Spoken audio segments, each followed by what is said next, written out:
Chamo-me Yann Arthus Bertrand, tenho 78 anos e gostaria de vos falar sobre a natureza.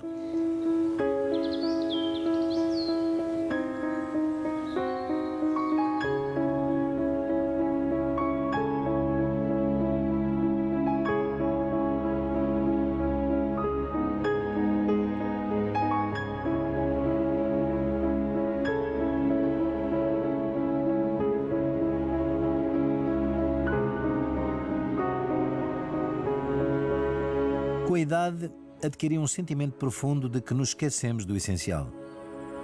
Cegos pela nossa inteligência, todos os dias destruímos mais uma parte do mundo natural. Por ignorância, declaramos guerra ao mundo natural. Sim, é uma guerra contra a vida.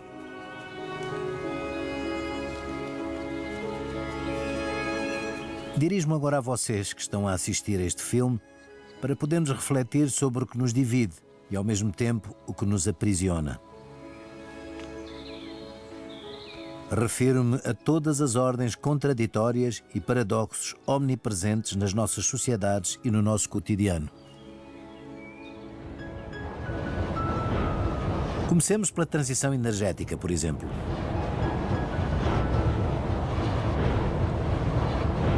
Em 2015, os países signatários do Acordo de Paris sobre o Clima concordaram que o mundo deveria descarbonizar-se até 2050. Isso significa que, em França, temos 25 anos para reduzir o nosso consumo de energias fósseis em 5 vezes. Todos aplaudiram o acordo no momento da assinatura. Mas será que compreendemos realmente o que este compromisso implica? Claro que não.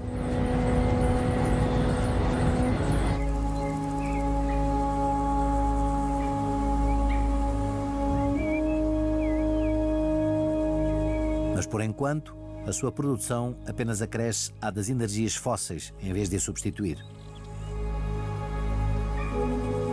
Mesmo o hidrogênio, apresentado como uma solução ideal, é uma falácia. A sua produção depende em 98% das energias fósseis. Trata-se, portanto, de uma alternativa falsa, tal como os biocombustíveis. Procuramos novas fontes de energia quando deveríamos encontrar soluções para consumir menos.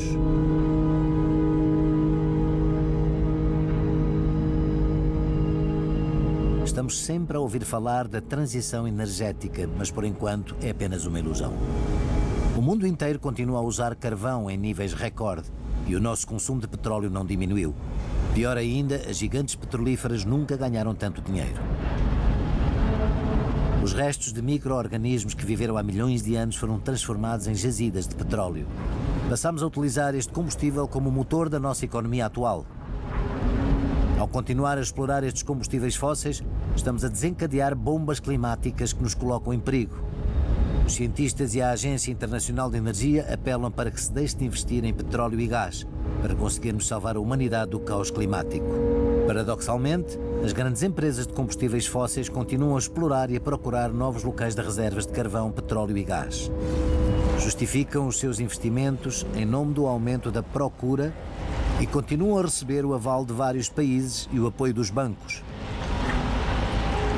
Para continuarem a crescer, não impõem limites ao consumo de petróleo. É um verdadeiro bar aberto.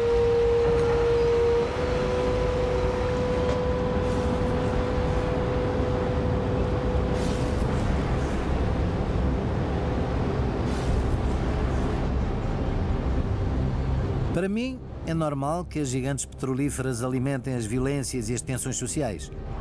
Apoio completamente todos os jovens que se mobilizam para denunciar estas indústrias fósseis. É preciso admitir que a nossa vida está mergulhada em petróleo. Já não são apenas os nossos transportes, mas também as nossas roupas, os nossos pratos, os nossos edifícios. Tudo o que consumimos é produzido com recurso a combustíveis fósseis. O problema é que 2050 é já amanhã. Acordar apenas alguns anos antes deste prazo que foi estabelecido não servirá de nada. É agora que temos de começar a desacelerar a máquina. Precisamos de uma verdadeira revolução e isso será difícil. É ridículo esconder isso.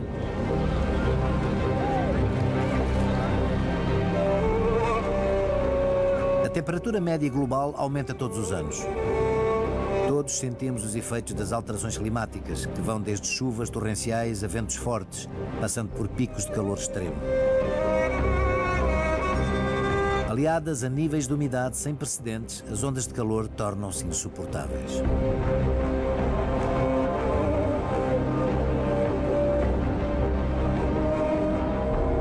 Em junho de 2024, a peregrinação a Meca foi marcada por mais de 1.300 mortes, a maioria devido a temperaturas superiores a 52 graus. Para arrefecer o ar e salvar vidas, o ar-condicionado tornou-se indispensável nos países mais quentes e para pessoas mais frágeis. Em apenas 30 anos, triplicou o número de aparelhos de ar-condicionado vendidos por ano. Hoje, o ar-condicionado representa 10% do consumo mundial de eletricidade, ou seja, tanto quanto todos os outros eletrodomésticos juntos. Este número pode triplicar até 2050. É um ciclo vicioso. Quanto mais calor faz, mais usamos o ar-condicionado. E quanto mais usamos o ar-condicionado, mais energia consumimos. Pode aumentar a temperatura da atmosfera. Nunca houve tantas mudanças tão bruscas. E isso devia fazer-nos refletir. Esse paradoxo é muito claro. É uma falha de adaptação.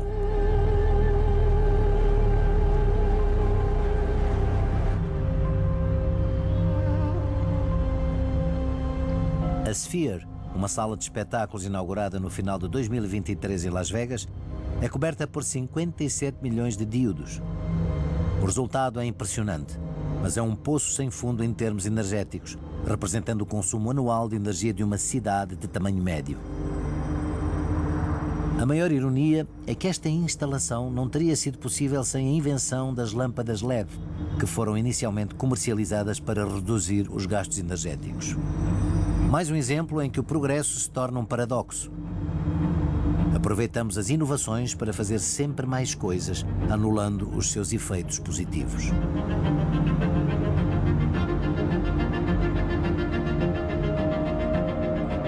Perante o aquecimento global, contamos histórias, inventamos cenários que nos tranquilizam para continuarmos a pensar que não precisamos mudar nada. Como, por exemplo, a fábrica muito divulgada na Islândia que retira CO2 da atmosfera e é apresentada como uma solução milagrosa. Ela mistura o CO2 com água e depois injeta-o a 1000 metros de profundidade, onde a mistura se transforma em rocha 2 anos depois. Infelizmente, precisaríamos de 9 milhões de fábricas como essa e de toda a energia do mundo para capturar todas as nossas emissões anuais de CO2. É impossível.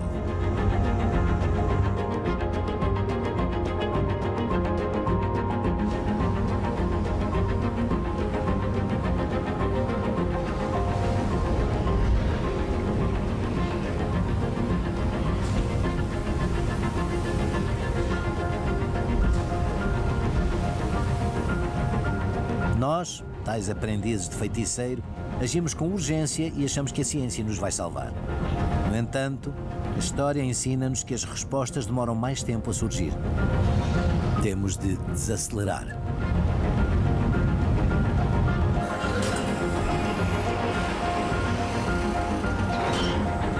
Não consigo deixar de pensar neste paradoxo quando estou ao volante do meu carro elétrico. Tenho sempre a sensação de estar a deslocar-me de forma mais ecológica. Infelizmente, por mais que esteja em paz com as minhas convicções, também sei que esta solução não é ideal. Ao conduzir, emito até 5 vezes menos CO2 do que com um carro alimentado por combustíveis fósseis. Mas a produção de carros elétricos depende da utilização de muitos materiais que têm de ser constantemente extraídos da terra. Os 80 a 100 kg de cobre necessários para fazer o meu veículo andar exigiram a extração de 25 toneladas de terra, sem mencionar a poluição da água e os desastres ecológicos associados.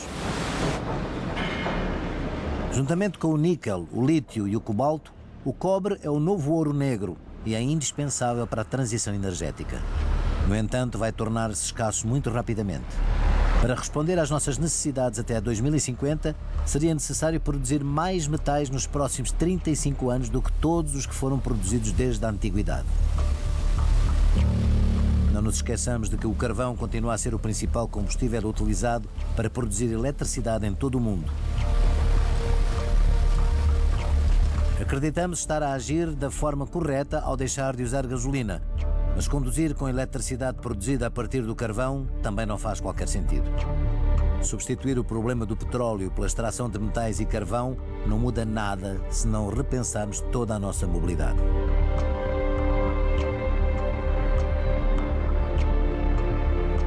O avião é outro problema.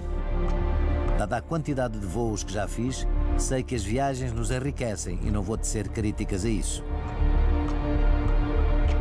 Mas agora somos convidados a viajar pelo mundo de avião a preços baratíssimos, tornando cada vez mais invisível o verdadeiro custo ecológico de um voo.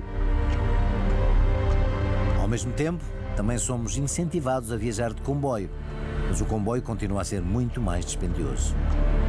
Mas por que é que o combustível utilizado pelos aviões ainda não é tributado como a gasolina dos nossos carros? Está na hora de questionarmos esta convenção que favorece o desenvolvimento da aviação internacional desde 1944. Mais uma vez, nenhum Estado questiona estas medidas e os preços baixos agradam a todos. Espera-se que o número de passageiros aéreos duplique até 2034, atingindo os 7 mil milhões por ano. E nos países emergentes, as perspectivas de crescimento são ainda maiores.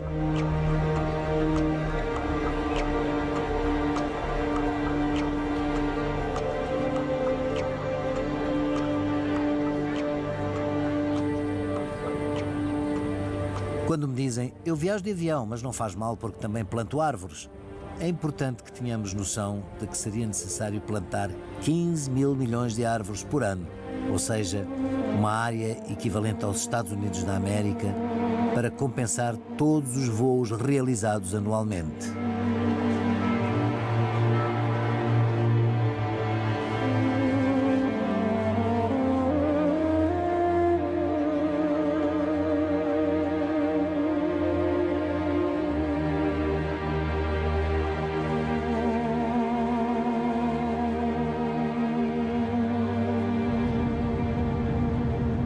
E o que dizer dos navios de cruzeiro, que ilustram a nossa mania da grandeza?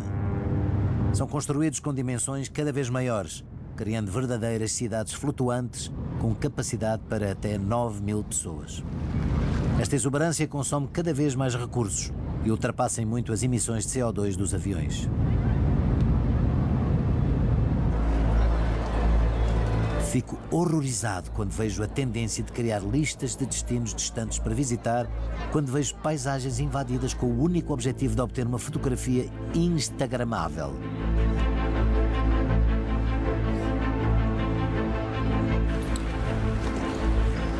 Em alguns locais, o excesso de visitantes prejudica a conservação do ambiente local, como no Monte Everest, onde os alpinistas, acompanhados por Sherpas, fazem fila para chegar ao cume, como se estivessem à espera nas filas de um supermercado ou de um cinema. Ou aqui nos parques nacionais, onde toda a gente vem ao mesmo tempo, ao mesmo local, fazer as mesmas coisas.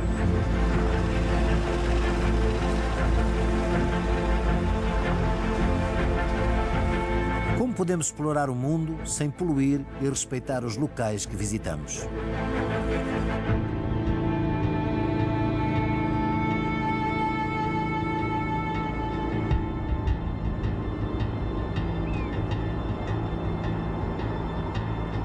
Estaremos prontos para rever também a natureza das mudanças que provocamos? As nossas relações comerciais criaram uma aldeia global cheia de paradoxos.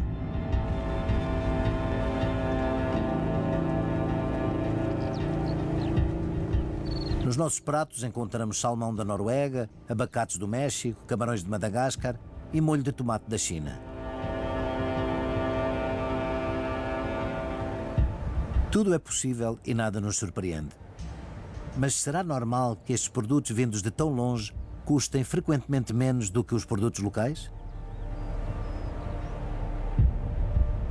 Nos campos, a agricultura intensiva eliminou as fronteiras, desflorestou, removeu sebes, cultivou fora do solo, uniformizou e massificou as culturas. Hoje, Um agricultor pode alimentar até 20 vezes mais pessoas do que um camponês no início do século XX. Os agricultores fizeram o que lhes foi pedido. Produzem cada vez mais e cada vez mais barato. E fazem-no de forma eficaz. O que mais me entristece nesta história é que, apesar disso, os nossos agricultores lutam para sobreviver. Em França, em cada 100 euros gastos em alimentação num supermercado, apenas 8 euros revertem para os agricultores. Para muitos, o sonho de alimentar o mundo transformou-se num pesadelo. E 1/3 deles vive agora abaixo do limiar da pobreza. A taxa de suicídios entre os trabalhadores agrícolas ultrapassa muito a de outras profissões. É um sofrimento silencioso que se esconde por trás de campos e prados.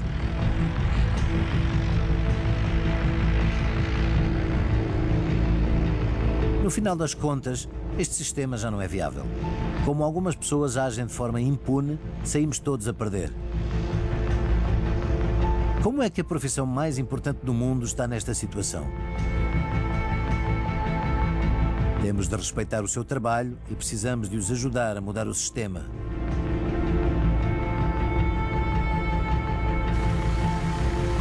Neste círculo vicioso, os agricultores usam pesticidas nas culturas para continuar a sobreviver e a acompanhar o ritmo da procura a preços cada vez mais baixos. Os pesticidas permitem aumentar o rendimento, mas a que preço? Estes produtos, derivados de armas químicas, são usados em grande escala. 100 mil toneladas de produtos fitossanitários são vendidas em França todos os anos. Estamos a trazer a guerra biológica para os nossos pratos. Os pesticidas são um dos maiores paradoxos.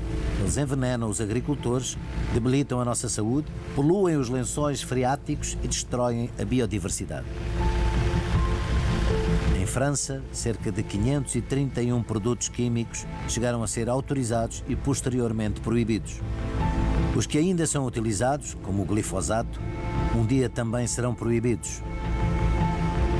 De que estamos à espera?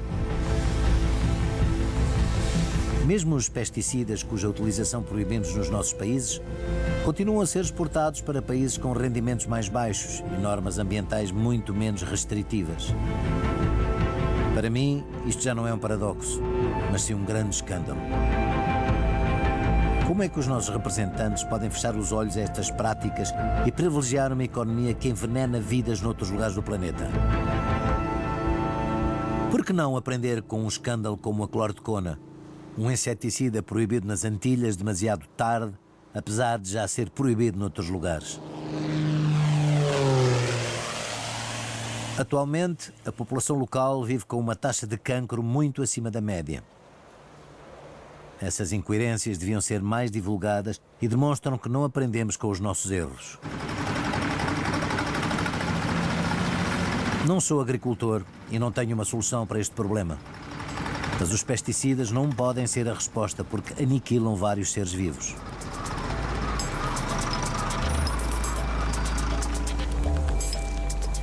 Hoje sabemos que existem várias soluções para conciliar agricultura e ambiente.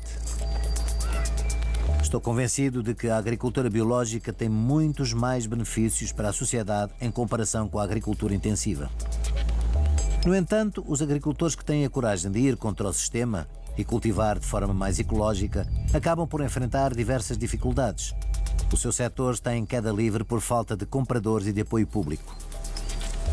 Não é revoltante que um modo de cultivo mais sustentável esteja em declínio há já alguns anos? Não faz sentido nenhum. O custo da agricultura biológica reflete a mão de obra adicional necessária para trabalhar com a terra e não contra ela. Uma alimentação mais saudável para todos é proteger a vida e proteger-se a si.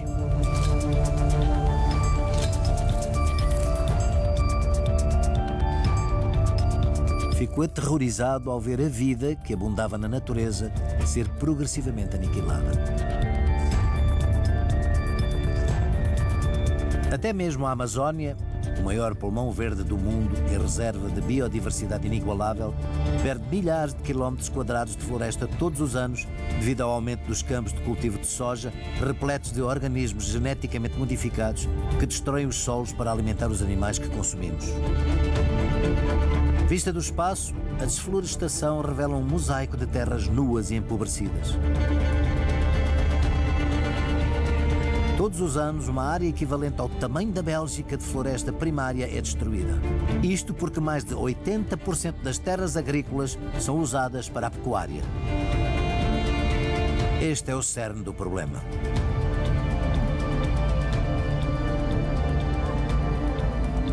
Também existem novas fábricas de produção de leite. A lógica do rendimento e da otimização provoca uma forma de violência que não gostamos de encarar.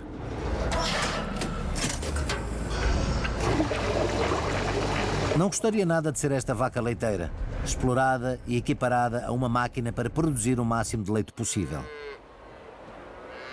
Tiram-lhe o bezerro assim que nasce. Colocam-no em cabines individuais e frias, sem um único pedaço de erva. E normalmente abatem-no antes dos 8 meses. Assim que deixam de produzir leite suficiente, estas vacas são enviadas para o matadouro para acabar como carne picada. Por que será que ainda concordamos com transformar seres vivos numa indústria? Por que é que ainda aceitamos ver as vacas como pedaços de carne? Com que direito criámos os matadouros?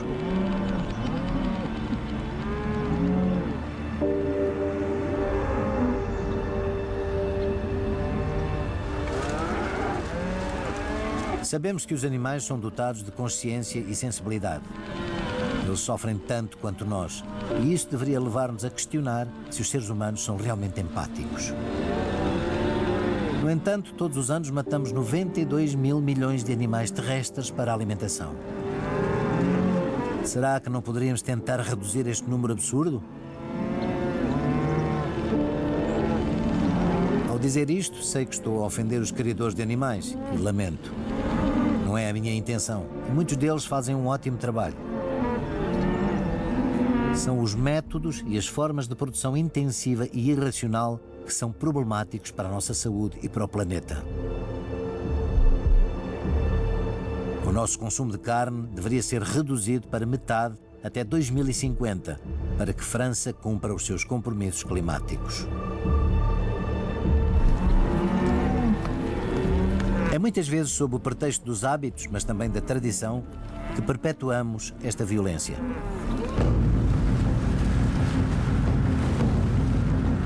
Nas Ilhas Faroé, na Dinamarca, ocorre anualmente o maior massacre de mamíferos marinhos da Europa.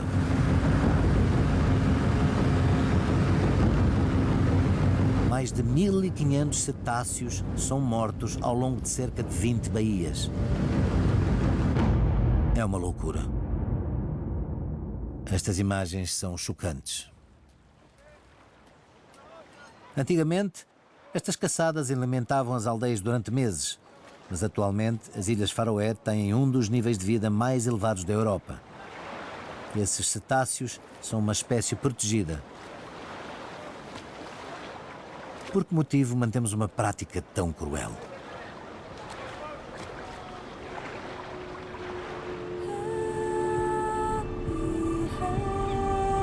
Fico com um nó na garganta ao ver estas imagens. É um autêntico banho de sangue.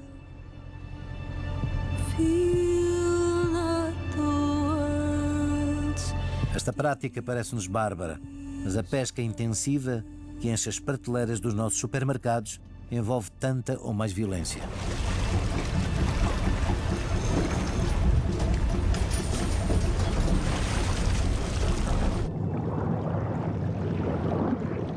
Nos oceanos, estas vastas extensões de vida são um bem comum, um património da humanidade.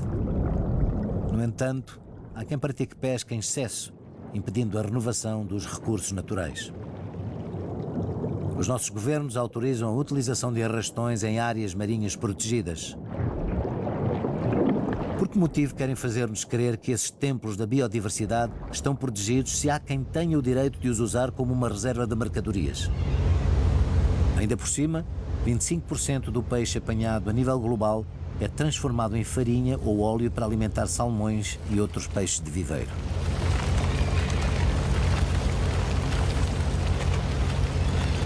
É completamente absurdo.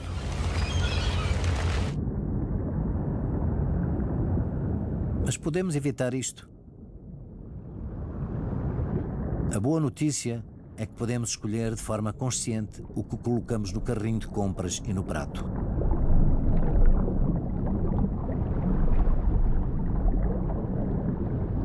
Sei bem que isso não resolve tudo, mas é um primeiro passo. Podemos começar uma mudança no sistema alinhando as nossas escolhas como consumidores com as nossas intenções como cidadãos. Isso fará a diferença.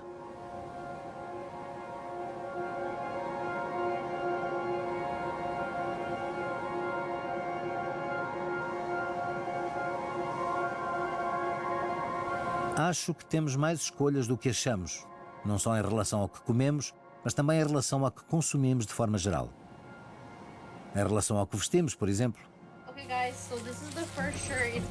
Atualmente, a moda pronta a vestir consegue a proeza de renovar as coleções todas as semanas. Já estamos muito longe das coleções que acompanhavam o ritmo das estações. As marcas invadem os nossos telemóveis e as nossas redes sociais, onde pagam a influenciadores para promoverem um guarda-roupa cada vez mais vasto. A marca chinesa de pronto a vestir, Shein, tem 470 mil peças de roupa disponíveis no seu site e adiciona cerca de 7.200 novas peças por dia. É uma loucura. Pense nisto. A produção têxtil é responsável por cerca de 10% das nossas emissões de carbono e está entre as indústrias mais poluentes. Seja pelo cultivo de matérias-primas, que consomem muita água e pesticidas, seja pelo uso de fibras sintéticas, seja pelos corantes ou ainda pelo transporte. Se compra uma t-shirt por 5 ou 10 euros, consegue perceber que não sobra muito para pagar às pessoas que a fabricaram. Como serão as suas condições de trabalho e a sua saúde geral, afetada por produtos nocivos? Um francês compra, em média, 42 peças de roupa novas por ano. É o dobro do que se comprava há 20 anos, embora usemos apenas 1/3 das roupas que temos no guarda-roupa. Cerca de 22% das encomendas entregues pelos correios franceses são roupas provenientes da China e produzidas pela Temu ou pela Shein. A indústria têxtil baseia-se num modelo linear ultrapassado que não cessa de produzir, fabricar, vender e deitar fora.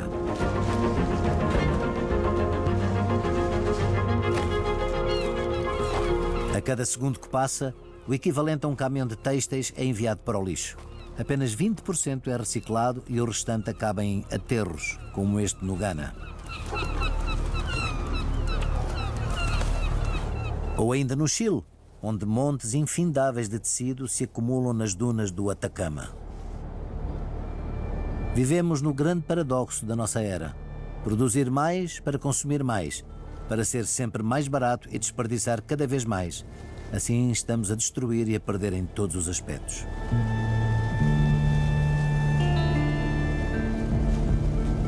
O que me ultrapassa é que esta indústria da superprodução está completamente desligada das nossas necessidades reais. É um desperdício inimaginável.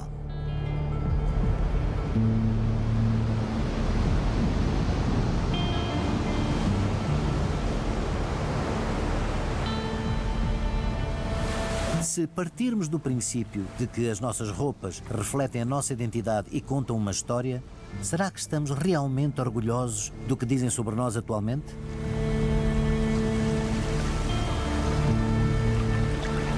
Podemos aplicar este pensamento à grande maioria dos objetos que possuímos.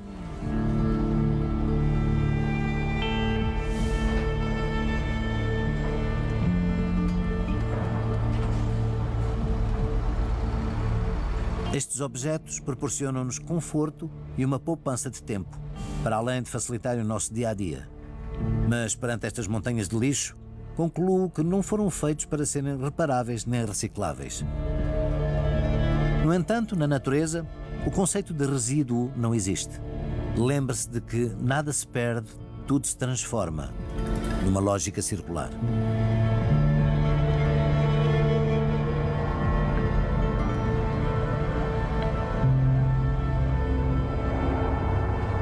Para mim, o plástico é o símbolo desta lógica de usar e deitar fora. Está por toda a parte. Apesar de só ter sido inventado há um século, ocupou o terceiro lugar no pódio dos materiais mais fabricados no mundo, logo a seguir ao cimento e ao aço. Sendo tão prático, o plástico derivado do petróleo facilitou muito o nosso dia-a-dia e algumas das suas utilizações são indispensáveis. O problema é que, na maioria das vezes, é usado de forma efêmera e após utilizado, cerca de 90% dos objetos de plástico são lixo. O que era um progresso incrível, tornou-se uma poluição incrível. Soma-se aos milhares de produtos químicos artificiais e aos poluentes eternos que contaminam permanentemente o nosso ambiente. Encontram-se na água dos oceanos e são levados para as praias de todo o mundo. São encontrados até no gelo da Antártida e nas profundezas do oceano, nos tecidos dos animais marinhos e até mesmo no nosso corpo.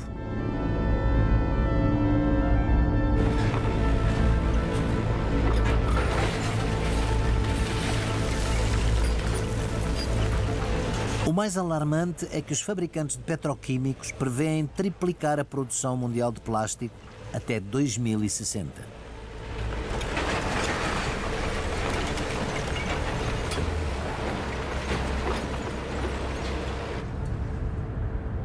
Tal como o plástico, a produção de cimento também exige muito combustível fóssil, nomeadamente petróleo. É mais um paradoxo. Olhemos para Chongqing, uma nova cidade chinesa que surgiu do nada nos anos 90. Na minha opinião, a rapidez do seu desenvolvimento representa o auge da betonização do mundo. Já toda a gente sabe que vamos ter escassez da areia necessária para o betão, mas continuamos a extraí-la em massa para construir de forma desenfreada. Imagine, a cada 2 anos, a China consome tanto betão quanto os Estados Unidos num século. Quando sabemos que há 1.300.000 pessoas a mudar-se para as cidades todas as semanas, não há sinais de que este consumo vá diminuir.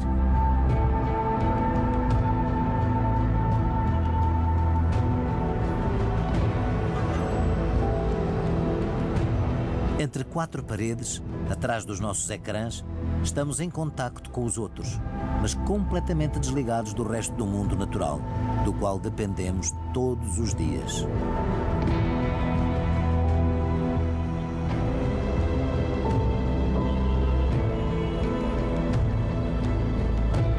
Quando olho para estes paradoxos e esta máquina que parece não poder ser parada, fico perdido. E fico ainda mais preocupado quando vejo que, em vez de discutirmos sobre o clima, devíamos enfrentar seriamente estes problemas ecológicos. E para resolver alguns deles, só precisamos de mudar os nossos hábitos de consumo. É muito mais fácil negar os problemas do que reconhecê-los e agir sobre eles. Temos de compreender e apoiar os jovens revoltados que não querem continuar este sistema de desenvolvimento. Estão ansiosos e lutam. Ter 20 anos hoje não é o mesmo que era há 50 anos. Mas é preciso aceitar que a revolta ainda é algo comum entre os jovens. E compreendo-os ainda melhor quando vejo que os políticos não estão à altura das soluções para os problemas ambientais. Quando vejo os Estados Unidos da América governados pela segunda vez por um presidente cético relativamente a problemas ecológicos, aceitamos a mediocridade onde deveríamos exigir excelência. Infelizmente, os nossos representantes são um eco das contradições da nossa sociedade. Vejo-os como prisioneiros da sua reeleição, da obrigação de crescer, enredados em 1001 questões contraditórias. Não desculpo nada, mas tento compreender quais são as relações de força que nos impedem de avançar na direção certa e de ter coragem para fazer o que é necessário. Tomemos o exemplo das COP, as conferências internacionais sobre o clima organizadas anualmente pelas Nações Unidas há quase 30 anos. Essas grandes reuniões são úteis, pois são o único momento do ano em que o mundo inteiro se preocupa com o clima. Infelizmente, nenhuma das 29 conferências conseguiu reduzir a concentração de CO2 na atmosfera. E continuam a ter lugar em países produtores de petróleo. As declarações bonitas não servem para nada se não forem seguidas de ações. Mas quando é que vamos acordar coletivamente e decidir agir de forma diferente?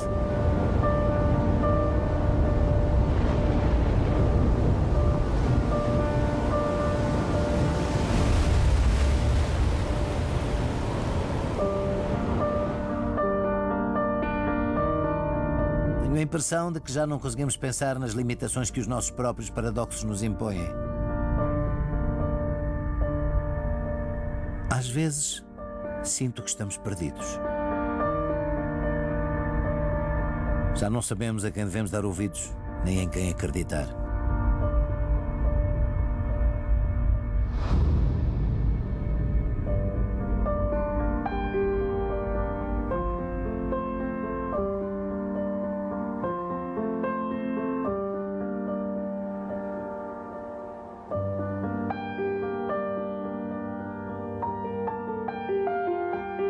O que está a acontecer no mundo parte-me o coração.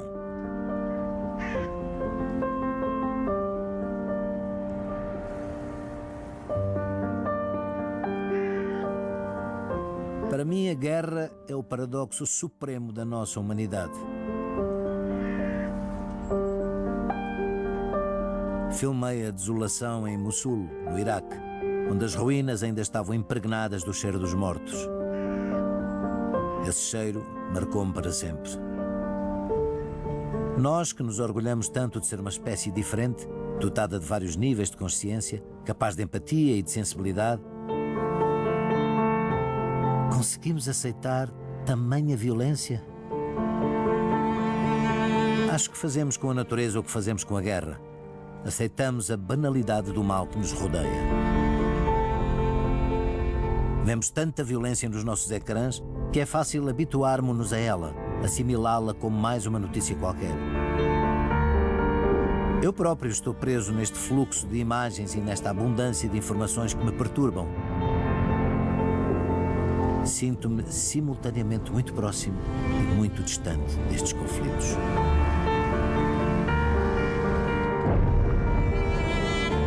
No entanto, os países em que vivemos contribuem para isso. Não é paradoxal que a França, o meu país, o país dos direitos humanos, que aboliu a pena de morte, seja hoje o segundo maior exportador de armas do mundo? E que dizer dos 5 membros do Conselho de Segurança das Nações Unidas, que são os maiores produtores de armas, quando a sua função deveria ser garantir a paz?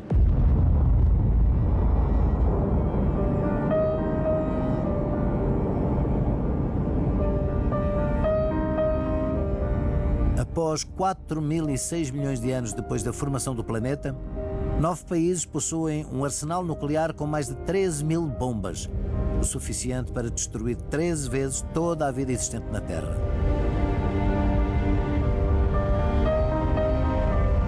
Que loucura!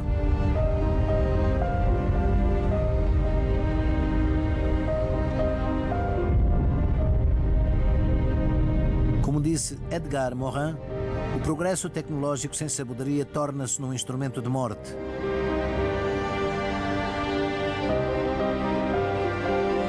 Onde está o amor pela vida?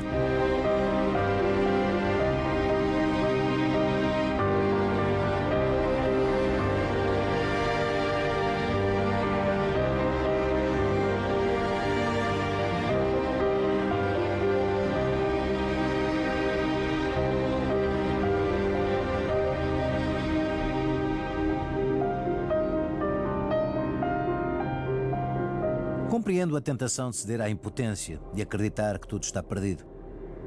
Mas embora a situação seja crítica, não é irremediável. Este mundo de guerra, destruição e opressão é apenas uma consequência da nossa irresponsabilidade coletiva e do nosso consentimento tácito a uma lógica de otimização, velocidade, conforto e desempenho. Temos o poder de mudar, Mas será que queremos? Estamos num momento crucial da nossa história e o que enfrentamos hoje já não é uma simples questão de ecologia.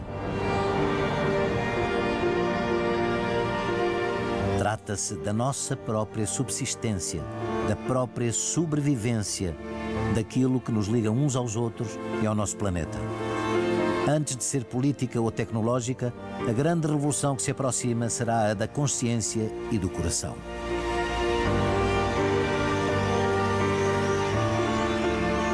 As nossas escolhas individuais e coletivas devem ser motivadas por um desejo profundo de defender a vida na Terra.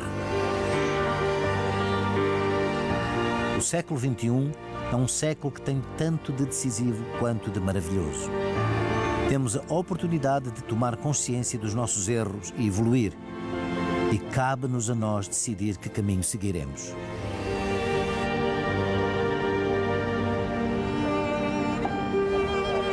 Estas imagens mostram os milhares de voluntários que, em poucas horas, vieram ajudar as vítimas das inundações em Valência.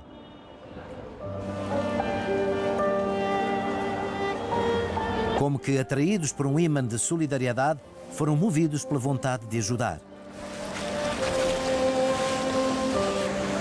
Esta solidariedade é contagiante. Gostaríamos todos de poder ajudar. Acho que é possível unirmos-nos perante as catástrofes. Este impulso de ajuda toca-me profundamente. Acho que devemos lembrar-nos dessas histórias que nos inspiram e que nos podem transformar.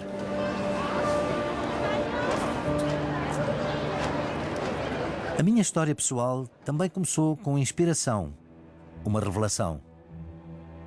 Jane Goodall mudou para sempre o sentido da minha vida através do seu trabalho revolucionário com os chimpanzés e com a sua abordagem especialmente sensível e empática. Ela moldou o meu destino. Ela faz parte das mulheres que mudaram o mundo com um empenho, uma coragem e uma resiliência que inspiram admiração. Vejo nelas uma determinação e uma humildade que não tenho. Estão enraizadas na realidade, têm empatia para com a vida e uma visão de futuro. Elas dizem as coisas da melhor forma possível. E quero que sejam elas a terminar este filme. Je suis maman, j'ai 2 enfants. J'ai écrit plein de livres pour essayer de comprendre pourquoi on en est là, pourquoi le système économique qu'on s'est choisi nous broie. J'ai dénoncé l'influence de l'argent en politique, les lobbies, Goldman Sachs. Voilà, j'ai lutté beaucoup contre, à dénoncer. Et j'ai mon propre enfant qui me regarde dans les yeux et qui me dit « Maman, ça veut dire quoi? La planète va mourir. Et qu'est-ce que je peux faire moi pour qu'elle ne meure pas ?» Et cette question m'explose à la figure. Je suis incapable d'expliquer à mon enfant, avec des mots à lui, ce qui est en train de nous arriver, sans avoir des propos qui seraient définitifs et qui seraient que de l'angoisse, en fait. Quand je regarde, en effet, les nouvelles extérieures, j'ai très vite une montée aussi de colère contre l'humanité. Et il suffit que j'aille dans ma ferme et que je croise soit les gens qui y travaillent, soit les clients qui viennent chercher leurs légumes et qu'on discute. Et je me mets à beaucoup aimer l'humanité. C'est un sanctuaire pour moi, cet endroit.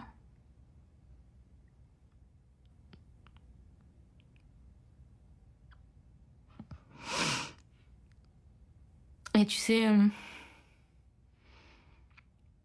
j'aime la vie et j'aime cette planète et j'aime l'expérience que je vis sur Terre.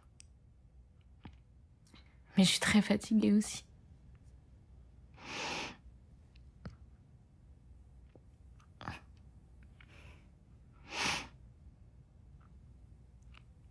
Je suis fatiguée parce que je me sens un peu seule. Je sais qu'on est des millions à être fatigués, à se sentir seuls. Et je sais qu'on est des millions à lutter, vraiment, tous les jours. Mais parfois ça paraît trop dur, trop grand. Et en même temps, qu'est-ce qu'il y a de plus beau que la vie? Alors, c'est normal que ça paraisse impossible de la sauver, c'est tellement précieux. Je me sens impuissante un jour sur deux, ouais. Non, mais il y a un jour sur deux où je me réveille avec une patate et une impression que on peut tout faire, qu'il y a énormément de volonté, qu'il y a énormément de joie, qu'il y a de l'envie, que tout est possible. Et puis il y a un autre jour sur deux où je vois le niveau de la Drôme et où j'ai envie de pleurer.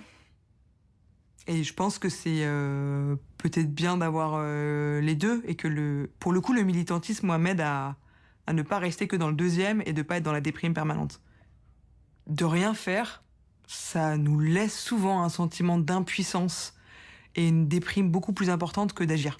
Quelle que soit l'action. Ça peut être des choses toutes bêtes comme de consommer moins ou de consommer mieux. Ça peut être de s'engager dans une association. Ça peut être d'aider votre voisin. Ça peut être de changer de boulot. Ça peut être de parler à la machine au café de sujets qui vous tracassent. Peu importe la façon, mais commencer à se mettre en action. Moi, je sais en tout cas qu'à titre personnel, c'est la mise en action qui fait qu'il y a de la joie dans ma vie et pas uniquement un sentiment un peu d'être enfermé, angoissé par le nombre de crises que je vois défiler à la télévision. Et donc ouais, ce serait ça. C'est choisissez comment, mais restez pas dans l'impuissance. Bien sûr, il faut des chefs d'entreprise pionniers qui montrent qu'une autre manière de faire est possible. Il faut des lanceurs d'alerte qui nous ouvrent les yeux sur les dangers de telle ou telle pratique. Il faut des politiques courageux qui acceptent de porter des lois qui font un gros changement dans notre société. Et surtout, il faut aussi des médias qui alertent et qui relaient en fait tous ces sujets-là. Et il faut une pression citoyenne. Donc, on voit bien que c'est jamais l'affaire d'une seule personne, tout ça. C'est les forces combinées de plein d'acteurs de la société qui agissent. La fin, c'est d'avoir un monde où les gens vivent bien. Et c'est d'avoir un monde qui perdure. La fin, c'est finalement c'est le bien-être de l'humanité. Donc, c'est complètement possible d'avoir une économie au service de l'intérêt général. Il suffit juste de redresser un peu la barre parce que le cap a été un peu perdu ces dernières années. On peut gagner. Pour l'instant, ça reste petit, mais c'est un peu une machine qui est grippée. Et puis peut-être au fur et à mesure que les victoires vont s'accumuler. En fait, chaque victoire est l'espoir d'une victoire à venir. Je crois que ce qui est mon moteur, le moteur de tous mes engagements, c'est l'espoir. C'est la conviction profonde que nous sommes beaucoup plus nombreux et beaucoup plus forts que celles et ceux qui aujourd'hui conduisent le monde au chaos et au précipice. Et qu'il n'y a aucune raison de laisser gagner ceux qui aujourd'hui s'expriment à notre place ou qui sacrifient notre avenir, celui du monde, celui de nos enfants, sur l'autel de rapports de force, de pouvoir, de domination qui ne tiennent absolument pas compte de la vie humaine. On a du pouvoir et c'est ça qu'il faut garder en tête. On n'est pas personne, c'est pas parce qu'on est chacun dans notre petit coin qu'on peut pas faire bouger les choses, c'est faux. Et ça, c'est aussi un argument qu'on retrouve très souvent. Oui, mais c'est pas parce que moi je vais faire quelque chose que ça va changer. Bah si, justement. Tous ensemble, on peut faire changer les choses. C'est bête de le dire, parce que tout le monde le dit, mais c'est vrai, c'est vrai. Tout ce qui aujourd'hui paraît ne pas avoir d'intérêt, la bonté, l'amour, la bienveillance, la compassion, la naïveté même d'y croire. Et c'est une responsabilité aussi de recouper avec cette naïveté enfantine, cette candeur-là, de dire bah c'est possible. J'ai 31 ans, j'y crois. On change toujours les choses. Bien sûr qu'on y arrive. C'est ça l'histoire. C'est une succession de faits, jour après jour, hein, qui font l'histoire. Et l'histoire est faite de gens qui ont changé les choses, qui ont changé le destin, qui ont changé le cours des choses. Et la fatalité n'est que la somme de nos démissions. Donc à nous de ne jamais démissionner, quoi qu'il arrive. Même dans le cœur de l'obscurité, dans le fond des ténèbres, les humains n'ont jamais abandonné. Pas seulement l'espoir, ils n'ont jamais abandonné l'action, ils n'ont jamais abandonné la résistance. Et même à l'intérieur des camps de concentration, on avait des gens qui pensaient l'après, qui pensaient le maintenant, qui écrivaient des opéras ou des opérettes, comme on a vu avec nos résistances françaises. On a eu de tout. En fait, ne jamais, jamais, jamais, jamais lâcher l'action. L'action, le combat, la combativité. C'est ça, en fait, être porté...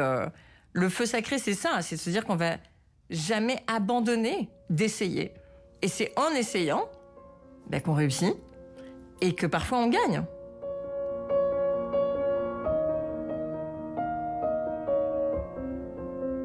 Moi, je parle beaucoup de devenir gardienne et gardien de la nature. Personne sur son lit de mort se dit « j'ai pas assez consommé » ou « j'ai pas assez travaillé ». La force de l'amour est une chose absolument exceptionnelle. Si on ne sert pas à quelque chose pendant qu'on est vivant, à quoi ça sert d'être vivant? Rétablir un dialogue, rétablir des collaborations, ça me paraît être l'espoir pour demain. Ce qui change les choses, c'est de militer collectivement, de créer une vraie force. Réveillez-vous, agissez, n'attendez pas que quelqu'un dise non à votre place. Quand un humain est capable d'accepter la contrainte, il gagne quelque chose. De la contrainte naît la liberté, en fait. On peut faire rêver avec un mode de vie juste plus respectueux de la planète. True power is in creative form and non-violent form. Je me dis que si chacun agit, on va y arriver, quoi. Chacun à son niveau. Je crois qu'un autre monde est possible. Ça se construit par-dessous, dans le silence, et ça monte. Et si l'amour était la solution? L'amour pas seulement comme un sentiment, mais comme une énergie incroyable, la plus grande des puissances. On a besoin d'espoir, de poésie, on a besoin de beau. Je crois que c'est une clé, la joie. Dans la joie, on peut s'unir plus facilement.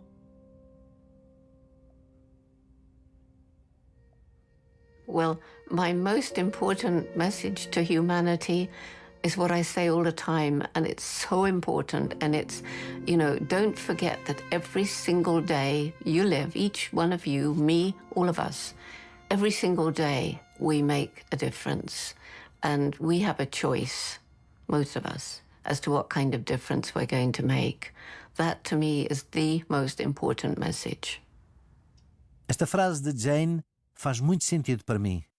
Como posso contribuir para fazer a diferença hoje?